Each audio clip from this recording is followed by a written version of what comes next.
उम्मीद है आप सब बहुत अच्छे होंगे, बहुत बढ़िया होंगे और मैं भी ठीक हूँ। तो हमने फाइनेंशियल मार्केट कंप्लीट कर लिया है, वित्तीय बाजार कंप्लीट कर लिया। आज का हमारा नया टॉपिक है निवेश मॉडल। ठीक है, इसके बाद हम सिर्फ समावेशी विकास पढ़ेंगे, इंक्लूसिव डेवलपमेंट। उसके बाद हमारी इकोनॉमिक क्लासेस खत्म हो जाएंगी। ठीक है, तो चलिए आज जानते हैं निवेश मॉडल में हमें क्या क्या पढ़ना है।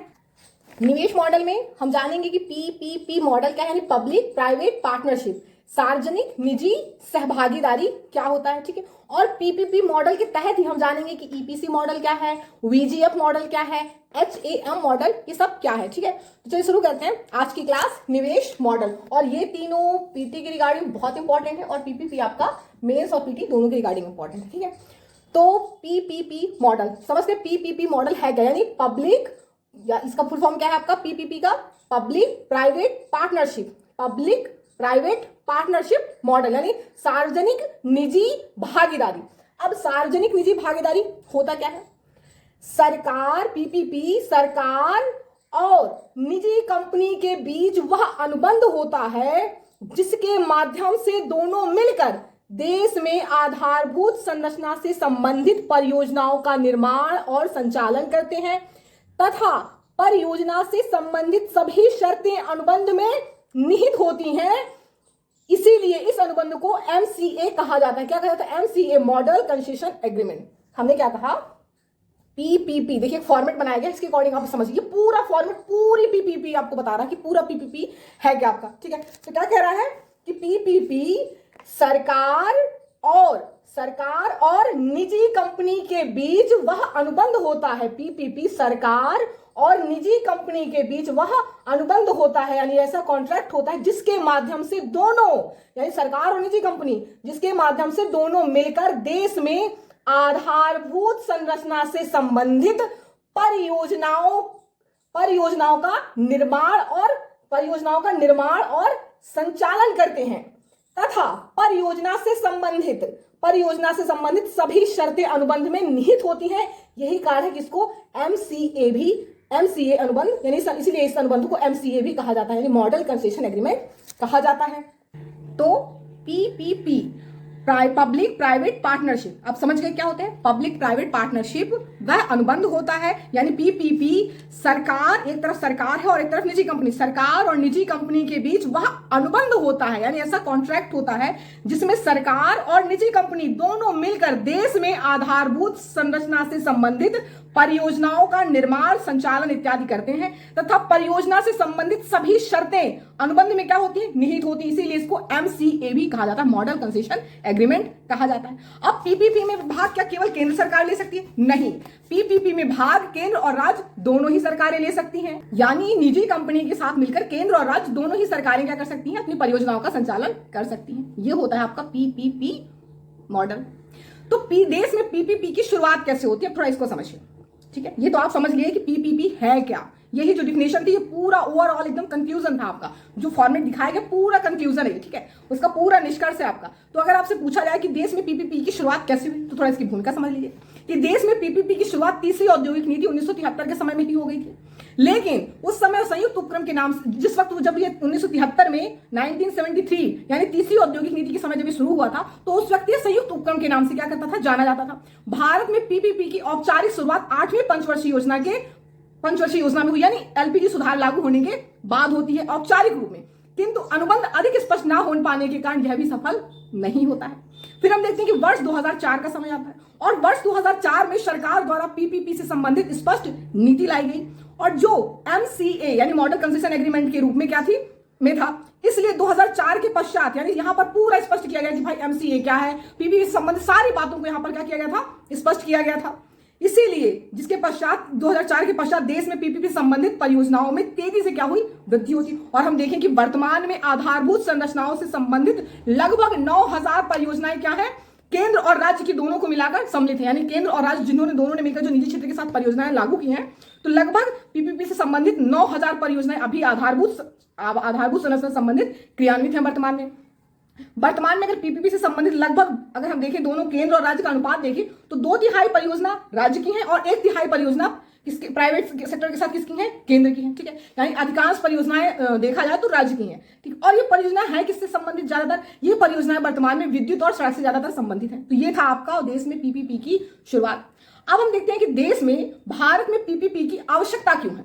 ठीक है, पीपीपी की आवश्यकता क्यों है, यानी प्राइवेट सेक्टर के साथ सरकार को मिलकर जो संरचनाएं हैं, किसी भी फील्ड में निवेश की आवश्यकता क्यों है, हम ये समझने की कोशिश करेंगे। ठीक है, तो भारत में पीपीपी यानी पब्लिक प्राइवेट पार्टनरशिप की आवश्यकता क्यों है। अगर हम सरकार की दृष्टि से पहले देखें कि भाई सरकार की दृष्टि से क्यों आवश्यकता है निजी क्षेत्रों के साथ मिलकर पार्टनरशिप करने की, तो अगर सरकार की दृष्टि से हम देखें तो हम देखते हैं कि आजादी के बाद अधिकांश आधारभूत संरचनाओं का निर्माण भारत सरकार द्वारा किया जाता था, और निर्माण में जो कार्य खर्च होता है आधारभूत संरचनाओं में, उसको बोला जाता है पूंजीगत खर्च, इसी को कैपेक्स बोला जाता है। और हम जानते हैं कि सरकार का खर्च दो प्रकार का होता है, सरकार का जो कुल खर्च होता है दो प्रकार का होता है, एक होता है राजस्व खर्च, और दूसरा होता है पूंजीगत खर्च। राजस्व खर्च हम जानते हैं वो ऐसा खर्च होता है जो उत्पादन है, धन का निर्माण करके नहीं देता है। ठीक है, राजस्व खर्च ऐसा खर्च होता है जो धन का सृजन नहीं करता। धन का सृजन मतलब एक बार खर्च हो गया तो खर्च हो गया, उपभोग इत्यादि में खर्च होता है। जैसे मान लीजिए रक्षा में हो गया, पेंशन भत्ता इत्यादि में जितने खर्च हो रहे हैं, ये सब क्या है, सब्सिडी, इनमें जो खर्च होते हैं वो राजस्व खर्च है।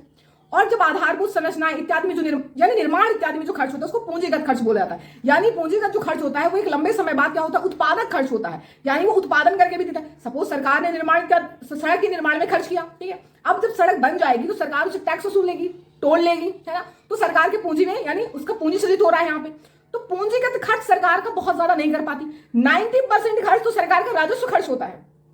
90% खर्च सरकार का कैसा होता है, राजस्व खर्च होता है। ठीक है, यही कारण है कि हम देखते हैं कि आधारभूत संरचनाओं के निर्माण में सरकार निवेश नहीं कर पाती, क्योंकि सरकार के पास इतना ज्यादा धन ही नहीं बचता है। अगर हम देखें कि 2019 की जब हम बात करें, 2019 में एक समिति का गठन किया गया था जिसका नाम है अतानु चक्रवर्ती समिति। 2019 में अतानु चक्रवर्ती समिति का गठन किया गया, और इस समिति ने बताया, अतानु चक्रवर्ती समिति बताती है कि भारत में आधारभूत संरचनाओं के निर्माण के लिए लगभग $1 ट्रिलियन निवेश की आवश्यकता होगी।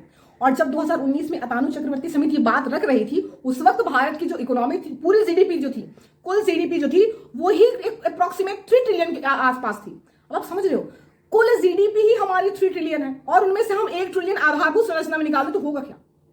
तो अतानु चक्रवर्ती समिति यही कह रही थी, अतानु चक्रवर्ती समिति का यही सिफारिश थी कि भारत की जो कुल जीडीपी है उसका 1 ट्रिलियन तो मात्र आधारभूत संरचनाओं के निर्माण में लगे। अब क्या ये संभव है कि जहां सरकार का राजस्व खर्च इतना ज्यादा है, 90% तो राजस्व में खर्च कर रही है, क्या वो खर्च कर सकती है आधारभूत संरचनाओं में? बताइए, नहीं कर सकती, है ना।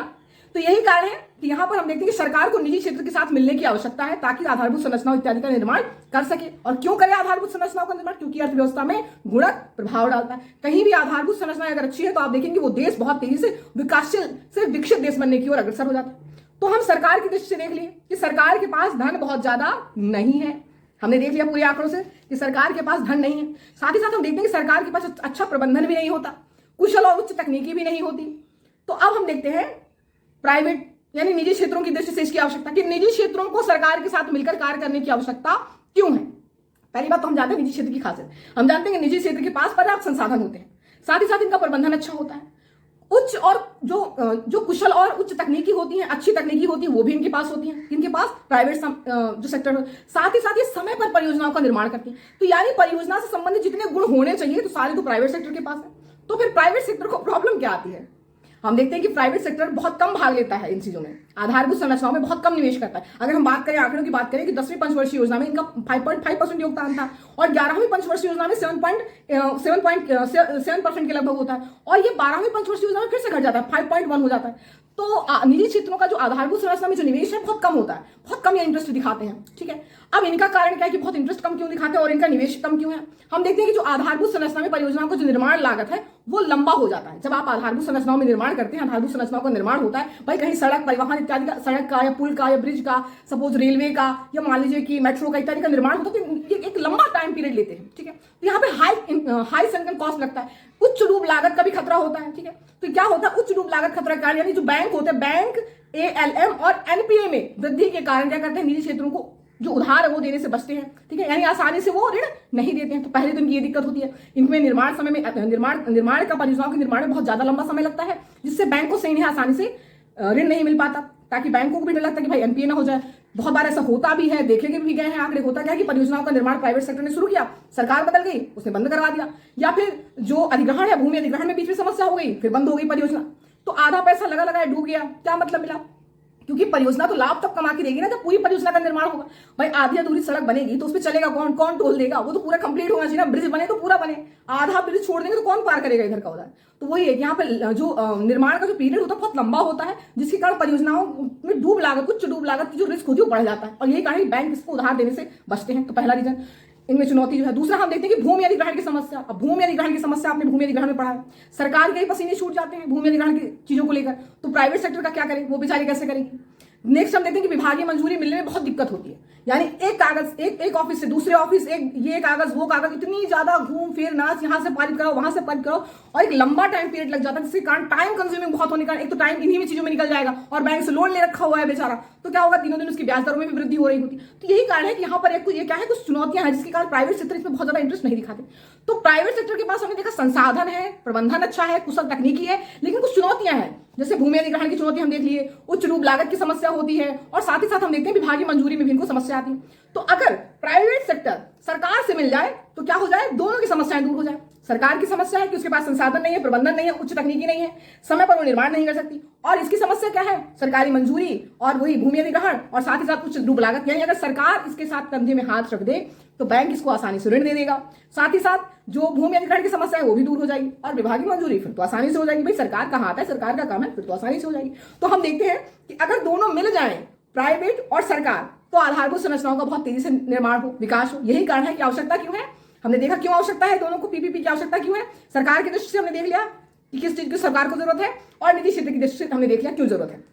तो हमने दोनों का देख लिया, ठीक है। अब हम जानते हैं कि पीपीपी के लाभ क्या है, ठीक है। पब्लिक प्राइवेट पार्टनरशिप के लाभ क्या है, सार्वजनिक निजी सहभागीदारी के लाभ क्या हो सकते हैं। पहला, सरकार के संसाधन में जो संसाधन की जो कमी की समस्या थी वो दूर हो रही है, संसाधन के जो रिसोर्सेज थे नहीं थे सरकार के पास, वो समस्याओं को क्या कर रही है, दूर कर रहा है। फिर हम देखते हैं कि परियोजना समय पर पूरी होती है, प्राइवेट चीजें हमेशा अपनी चीज देखना समय पर पूरी कर देते हैं, क्योंकि उनको ऋण भी चुकाना होता है, हर चीज को देखते हुए क्या करते हैं, समय पर अपनी समस्या जो परियोजना है उसका निर्माण हो जाता है। तीसरा लाभ देखते हैं कि कुशल प्रबंधन और उच्च तकनीकी होने के कारण क्या होता है, परियोजना की लागत में कमी आएगी, ठीक है, और उसकी गुणवत्ता में भी क्या होती है, वृद्धि होती है। भाई अच्छी तकनीकी होगी, अच्छा प्रबंधन होगा तो कम लागत में और उसकी अच्छी गुणवत्ता भी होगी, ठीक है, ये इसका लाभ है। फिर हम देखते हैं कि देश में आधारभूत संरचना का क्या होगा, निर्माण होगा। आधारभूत संरचना, और हम जानते हैं कि अर्थव्यवस्था में बड़ा प्रभाव डालती है, ये इसके लाभ है, पीपीपी के लाभ है अगर ऐसा हो जाए तो।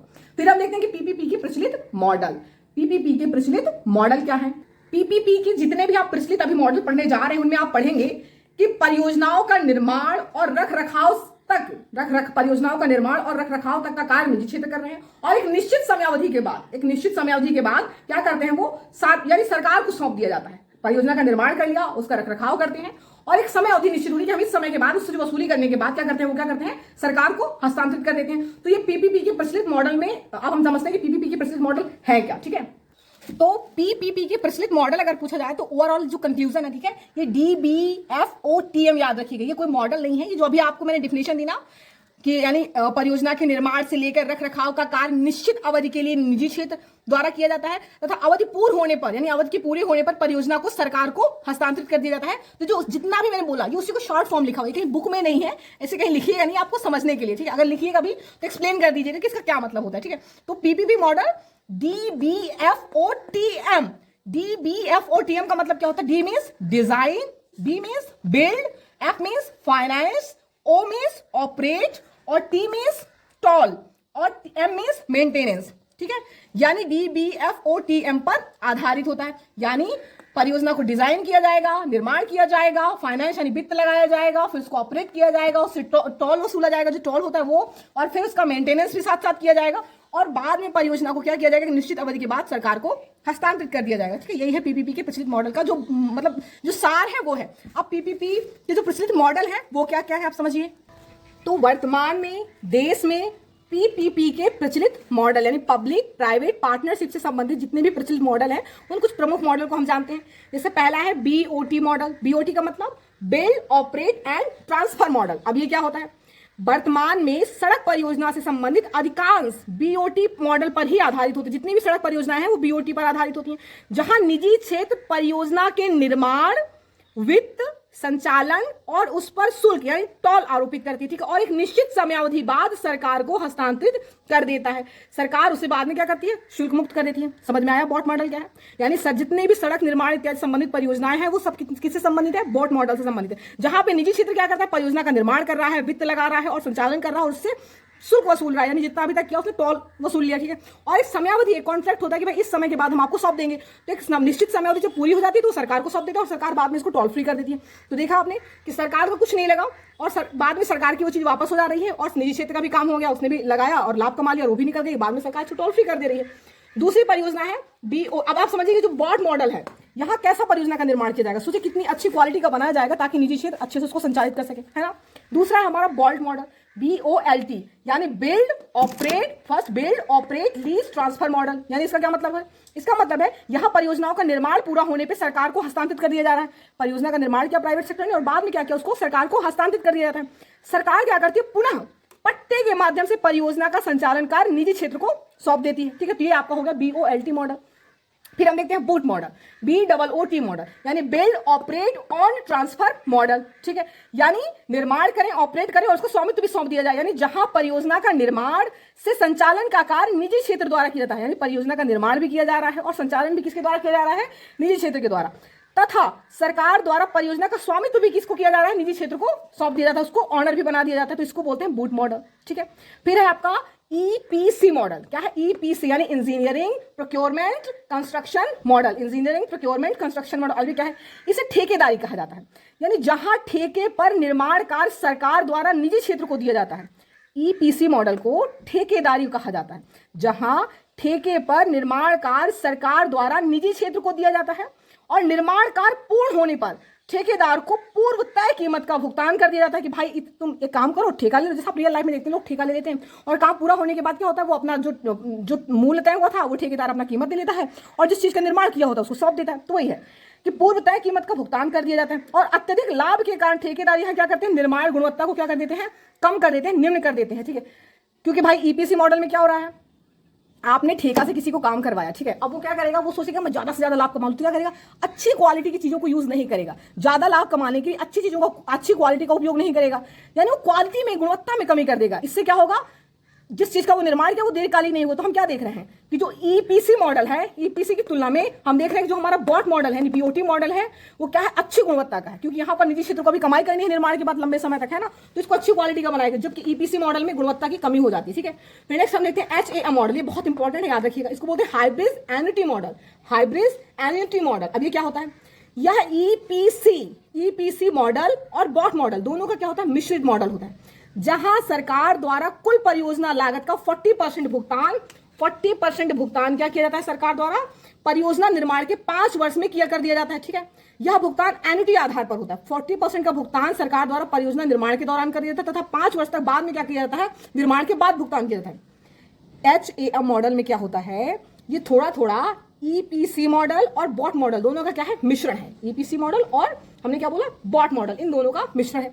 जहां परियोजना का जब निर्माण होता है तो सरकार क्या करती है, 40% का क्या करती है, 40% परियोजना का लागत पहले ही भुगतान कर देती है परियोजना के समय, और परियोजना के निर्माण के जो शेष परसेंट, जो 60% बचता है, उसका भुगतान सरकार द्वारा परियोजना समाप्त यानी परियोजना के समापन के पश्चात उसका मूल्यांकन करके किया जाता है, ठीक है। यहाँ परियोजना का संचालन का कार्य और उस पर शुल्क लगाने का अधिकार सरकार के हाथों में होता है, याद रखिएगा। वर्तमान में देश में राष्ट्रीय राजमार्ग के निर्माण में सरकार HAM मॉडल का ही क्या कर रही है, प्रयोग कर रही होती है। अब एक देखते हैं हम VGF मॉडल, ये क्या होता है। हमने क्या कहा था कि सरकार यहाँ, अभी हमने HAM मॉडल बताया था तो हमने क्या कहा था, यहाँ पर एन्युटी आधार पर होता है, यानी 5 वर्ष में किया जाता है तथा यह भुगतान जो होता है एन्युटी आधार पर होता है। एन्युटी का मतलब होता है, मान लीजिए कि लागत 100 करोड़ है, लागत कितनी है आपकी, 100 करोड़ पड़ रही है, ठीक है, और मान लीजिए 40% का भुगतान किया गया, ठीक है, 40% मतलब 40 करोड़ का भुगतान कर दिया गया, ठीक है, 40 करोड़ का भुगतान कर दिया गया 100 करोड़ में। तो आप एन्युटी कैसे निकालेंगे, एन्युटी निकालेंगे जितना 100 करोड़ का लागत था उसमें आपने जो 40 कर दिया, 40 करोड़ उसका भाग दे दीजिए, ठीक है। आप निकले, सॉरी, यहाँ पे आप क्या करेंगे, जो आपने पेमेंट पहले कर दिया है, यानी आपने 40 करोड़ का पेमेंट कर दिया है, ठीक है, और 5 वर्ष के लिए आप कर रहे हैं एन्युटी, यानी 5 से आप भाग देंगे तो कितना निकल रहा है, 8 करोड़, ठीक है, 8 करोड़ पर ईयर आप देंगे, ठीक है। तो इस प्रकार HAM मॉडल में क्या होता है, परियोजना का जो निर्माण होता है जिसमें सरकार द्वारा कुल परियोजना का जो लागत है उसका 40% पहले दे दिया जाता है और 60% बाद में दिया जाता है, परियोजना को देखकर उसका आकलन करके कि परियोजना कैसी बनी है, ठीक है, उनका निरीक्षण करके क्या किया जाता है, मूल्यांकन करके बाद में 60% का भी पेमेंट किया जाता है। तो वर्तमान में जितने भी हाईवे हैं, राष्ट्रीय राजमार्ग हैं, उनके निर्माण में HAM मॉडल का ही प्रयोग किया जाता है, ठीक है। अब VGF मॉडल क्या होता है, इसको बोलते हैं viability gap function, viability gap funding, viability gap funding, ठीक है। ये क्या है, वर्तमान में देश में उड़ान योजना जो है इसी मॉडल पर आधारित है, यानी इसी मॉडल का प्रयोग किया गया है। याद रखिएगा, उड़ान जो योजना है देश में उसमें इसी मॉडल का यूज किया गया, VGF यानी वाइबिलिटी गैप फंडिंग का ही उपयोग किया गया। इस मॉडल के अंतर्गत सरकार निजी क्षेत्र को कुल परियोजना लागत का 20% भुगतान अग्रिम कर देती है, यानी पहले ही कर देती है, तथा मध्य में संबंधित जो विभाग और मंत्रालय द्वारा परियोजना के मूल्यांकन के पश्चात सरकार अतिरिक्त जो 20% बाद में बचता है उसको 20% करती है, ठीक है। यानी सरकार क्या कर रही है, कम से कम 20% और अधिकतम कितना कर सकती है, 40% का इसमें सरकार द्वारा निवेश किया जाता है, ठीक है। तो ये है आपका VGF मॉडल। अच्छा, अब आपसे पूछा जाए कि PPP से संबंधित चुनौतियां क्या है, पब्लिक प्राइवेट पार्टनरशिप से संबंधित चुनौतियां क्या है, इसको आप दो भागों में बांट दीजिए। एक MCA यानी मॉडल कंसेशन एग्रीमेंट से संबंधित चुनौतियां, पहली क्या है, MCA model concession agreement, model concession agreement से संबंधित चुनौतियां, और दूसरी है आपकी परियोजना से संबंधित चुनौतियां, ठीक है। इन दो भागों में आप चुनौतियों को बांटिए। परियोजना से संबंधित चुनौतियां आप जान गए क्या है, यानी जैसे भूमि अधिग्रहण से संबंधित समस्या हो गई, विभागीय मंजूरी से संबंधित समस्या हो गई, बैंक द्वारा आसानी से ऋण नहीं, ये इसकी चुनौतियां हो गई। अब MCC संबंधित चुनौतियां क्या है, यानी जो मॉडल कंसेशन एग्रीमेंट से संबंधित, इससे संबंधित यानी अनुबंध से संबंधित चुनौतियां क्या है। पहला है कि लाभ से संबंधित चुनौतियां हम देखते हैं। लाभ से संबंधित चुनौती का मतलब ये होता है, देखिए सरकार का उद्देश्य कल्याणकारी होता है, यानी सरकार चाहती है कि आधारभूत संरचनाओं का निर्माण हो, और सरकार का उद्देश्य ही यही होता है, कल्याणकारी योजनाएं चलाना, राष्ट्र का कल्याण करना, ठीक है। तो सरकार का उद्देश्य कल्याणकारी होता है, जबकि निजी कंपनी क्या करेगी, वो थोड़ी ना कल्याण करने के लिए बैठी है, उसका उद्देश्य क्या होता है, लाभ कमाना। तो यहाँ पे दोनों क्या हो जाती है, विरोधाभास हो जाती है, अपने आप में चुनौती हो जाती है। दूसरा हम देखते हैं जोखिम से संबंधित, यानी MCA अस्पष्ट होने के कारण सरकार परियोजना में होने वाले नुकसान का बोझ निजी क्षेत्र पर डाल देती है। अब मॉडल कंसेशन एग्रीमेंट ही स्पष्ट नहीं हो पाता है, तो उसमें क्या होता है कि परियोजना में अगर कोई नुकसान हो जाता है या कोई गलत चीज हो जाती है, कोई नेगेटिव पक्ष आता है, तो सरकार क्या करती है, निजी क्षेत्र के हाथ में डालती है, भाई तुम्हारी गलती है। तो पहले दूसरी चुनौती ये हो गई। तीसरी है पुनर्वार्ता से संबंधित चुनौती, यानी MCA में पुनर्वार्ता का प्रावधान नहीं होता है। मॉडल कंसेशन एग्रीमेंट में जो अनुबंध होता है उसमें पुनर्वार्ता का प्रावधान नहीं कि भाई देखो हमने पहले ही तय कर लिया था, वो कहीं नहीं लिखा ये होगा। मान लीजिए कि परियोजना में बहुत नुकसान हो रहा है, कोई समस्या आ जाती है, तो प्राइवेट सेक्टर कहता है कि भाई चलो आपस में बैठ के बात कर लेते हैं। सरकार कह रही नहीं हमने पहले ही तय कर लिया था कि ऐसा कुछ नहीं होगा। MCA में पहले से बात तय कर दी गई, अनुबंध में पहले ही बात तय कर दी गई थी कि ऐसा नहीं होगा। अब जब अनुबंध हो चुका है तो पुनर्वार्ता नहीं होगी, तो पुनर्वार्ता से संबंधित भी चुनौती आ रही है। MCA में पुनर्वार्ता का प्रावधान नहीं होता, जिससे निजी क्षेत्र को नुकसान होता है, ठीक है। तो ये इसकी क्या है, कुछ चुनौतियां हैं। अब समझते हैं PP से संबंधित समाधान को। तो PP से संबंधित आपने चुनौतियां देखी। अब PP से संबंधित जो समाधान है, यानी पब्लिक प्राइवेट पार्टनरशिप में कुछ जो चुनौतियां हैं, इससे संबंधित जो समाधान दिए गए हैं आप उनको भी समझ लीजिए, समाधान भी होंगे। तो वर्ष 2015 में PPP से संबंधित कालेलकर समिति का गठन किया गया। किसका, कालेलकर समिति का गठन किया गया, और कालेलकर समिति ने कुछ सुझाव दिए, ठीक है, PPP में जो चुनौतियां हैं उससे संबंधित, यानी उसके चुनौतियों के समाधान के लिए। तो कालेलकर समिति ने कौन कौन से सुझाव दिया आप उनके सुनिए। पहला, कालेलकर समिति कहती है कि PPP में सरकार और निजी क्षेत्र के बीच होने वाले विवाद त्वरित निपटान के लिए IPAT को स्थापित किया जाए, यानी इंफ्रास्ट्रक्चरल PPP अपीलेट ट्रिब्यूनल को स्थापित किया जाए, ठीक है। अन्य जैसे केस होते वैसा नहीं कि केस चले जा रहा है, तारीख पे तारीख, इनका निपटारा होना चाहिए, यानी इनके लिए अलग से एक होना चाहिए, ठीक है। तो वही कहा गया कि सरकार और निजी क्षेत्र के बीच जितना भी विवाद है उनके निपटारा के लिए कि IPAT का स्थापना होना चाहिए, यानी इंफ्रास्ट्रक्चरल PPP अपीलेट ट्रिब्यूनल की स्थापना होनी चाहिए, ठीक है। फिर कहता है कालेलकर समिति, दूसरा कहता है कि PPP से राज्य सरकार यानी सरकार को बाहर रखा जाए, PPP से राज्य सरकार को बाहर रखा जाए, ये दूसरा सुझाव। तीसरा कहा यानी राज्य का कार्य लोक कल्याणकारी होता है, ठीक है, इसलिए राज्य को इससे बाहर रखा जाए, राज्य सरकार को। नेक्स्ट कहा गया कि PPP में MCA अनुबंध को अधिक स्पष्ट बनाया जाए। भाई अनुबंध स्पष्ट ना होने के कारण समस्या हो रही है, तो MCP अनुबंध को MCA, ठीक है, मॉडल कंसेशन एग्रीमेंट जो अनुबंध है उसको क्या करा जाए, स्पष्ट बनाया जाए, किसकी कितनी भूमिका होगी, पुनर्वार्ता का विकल्प होगा कि नहीं होगा, ठीक है। ये सारी चीजों को जितना भी अनुबंध है उसको क्या किया जाए, अत्यधिक स्पष्ट बनाया जाए, जिससे परियोजना में नुकसान जो हो रहा है उसका बंटवारा सरकार और निजी क्षेत्र दोनों आपस में कर सकें। चौथा जो कालेलकर समिति ने सुझाव दिया वो कहता है कि PPP में प्रत्येक क्षेत्र में परियोजनाओं के निर्माण के लिए अलग अलग कानून होने चाहिए, ठीक है, यानी one size fit for all नहीं होना चाहिए। अब सड़क से संबंधित कोई परियोजना है तो उसके लिए अलग होना चाहिए, पुल से संबंधित है तो कुछ अलग होना चाहिए। यानी जितने भी परियोजनाएं हैं आधारभूत से संबंधित, ठीक है, जितने आधारभूत ही नहीं, हर परियोजना जितनी भी होती है प्राइवेट क्षेत्र और निजी क्षेत्र जहां पे मिल के जिन परियोजनाओं में निवेश कर रहे हैं, उन हर परियोजनाओं के निपटारा के लिए क्या होना चाहिए, अलग से अलग अलग कानून होने चाहिए। यानी one size fit for all नहीं होना चाहिए कि एक ही कानून को आप हर जगह लागू कर रहे हैं, ऐसा नहीं होना चाहिए, हर जगह अलग अलग होना चाहिए ताकि इसमें स्पीड भी आए और साथ ही साथ क्या हो, अधिक स्पष्टता आए इनमें। और साथ ही साथ कालेलकर समिति कहता है कि कालेलकर ने स्विस चैलेंज को हतोत्साहित करने के लिए कहा। अब ये स्विस चैलेंज क्या है, कालेलकर समिति ने स्विस चैलेंज को हतोत्साहित करने के लिए कहा। तो स्विस चैलेंज है क्या? देखिए, सरकार द्वारा निर्माण का 2 प्रकार का होता है, एक सॉलिसिटेड और एक होता है अनसॉलिसिटेड। एक होता है सॉलिसिटेड और एक होता है अनसॉलिसिटेड। तो जो स्विस चैलेंज होता है वो अनसॉलिसिटेड फील्ड से है। अभी होता क्या कि मान लीजिए आप गवर्नमेंट है, ठीक है, आपको परियोजना का निर्माण करना है, तो आप क्या करेंगे, आप टेंडर जारी करेंगे कि भाई ये फलाना परियोजना है, इसका निर्माण करना है, और कौन कौन जो ठेकेदार है वो आए और यहाँ पे बताए कि कितना लगेगा, क्या लगेगा, और हमसे ठेका ले, ठीक है। लेकिन स्विस चैलेंज क्या होता है, यहाँ पे क्या होता है कि सरकार को परियोजना का तो निर्माण करना है, लेकिन सरकार टेंडर नहीं जारी कर रही है। कोई निजी कंपनी सरकार के पास आती है और कहती है कि मैं इस परियोजना का निर्माण इतने में कर दूंगा, आप मुझे दे दीजिए। अगर आपको लगता है कि मैं ज्यादा ले रहा हूं तो आप एक काम करें, जो जो शर्तें मैंने रखी हैं, जो जो चीज मैंने रखा है, आप उनको प्रदर्शित कर दीजिए ऑनलाइन माध्यम। तो सरकार क्या करती है, जो निजी क्षेत्र ने जो प्रस्ताव दिया है टेंडर के लिए, टेंडर के संबंध में जो निजी क्षेत्र ने प्रस्ताव दिया है, सरकार उसी के प्रस्ताव को क्या करती है, अपने पोर्टल में जारी कर देती है। ये परियोजना है और इससे संबंधित जो टेंडर है ये इस व्यक्ति के पास है और ये व्यक्ति कह रहा है कि इतने इतने इतने में काम कर देगा। अगर कोई और कम में करे, कोई और कम में इस टेंडर को लेना चाहे तो ले सकता है, ठीक है। अब वो व्यक्ति खुद ही इतना कम कर चुका होता है कि उससे ज्यादा कम वाला कोई नहीं मिलने वाला, क्योंकि उसको अंदर की पूरी जानकारी पता होती है, ठीक है। तो कालेलकर ने इसको हतोत्साहित करने के लिए क्यों कहा? कालेलकर कहते हैं कि जो यहाँ पे जो भ्रष्टाचार है, ये भ्रष्टाचार बाद में नहीं हो रहा, पहले ही भ्रष्टाचार हो चुका है।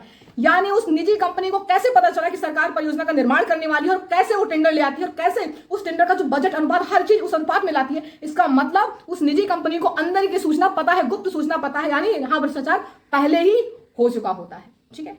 तो इसीलिए, क्योंकि निजी कंपनी को कैसे पता, भाई अब मैं कोई कुछ निर्माण करना चाहता हूँ, मैं अचानक से पहुंचो कि नहीं मैं आपको काम कर देती हूँ, इतना इतना मैं लूंगी, आप सोचिए कि अब मुझे कैसे पता चला। तो यही कहा कि यहाँ भ्रष्टाचार पहले ही हो चुका है, पहले ही सूचना लीक हो चुकी है कि ऐसा ऐसा होने वाला है, ऐसा ऐसा इतना खर्च है और कोई भी अदर व्यक्ति इतने से ज्यादा में इसको नहीं बना पाएगा। तो आप आ जाते हैं, मैं आ जाती हूँ आपसे टेंडर लेने, तो यानी भ्रष्टाचार पहले ही हो चुका, कोई व्यक्ति है आपके अंदर का जो मुझसे मिला हुआ है, ठीक है। तो इसको कालेलकर ने हतोत्साहित करने के लिए कि भाई कोई निजी कंपनी जो टेंडर को ले रही है और आपको प्रोजेक्ट दे रही है कि भाई मैं ऐसे कर दूंगी या ऐसे कर दूंगा, तो आप उसको हतोत्साहित करिए, ठीक है, क्योंकि यहाँ भ्रष्टाचार पहले ही हो चुका होता है, ठीक है। तो कालेलकर ने स्विस चैलेंज को हतोत्साहित करने के लिए कहा। आप समझ गए स्विस चैलेंज क्या है।